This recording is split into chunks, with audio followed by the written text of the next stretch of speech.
दिसते कारभारीन चौरंगाच्या खुरा.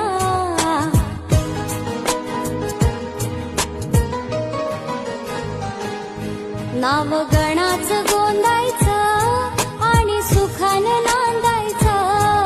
गाव देवाच्या हुकुमानं नातं नव्यानं सांधायचं.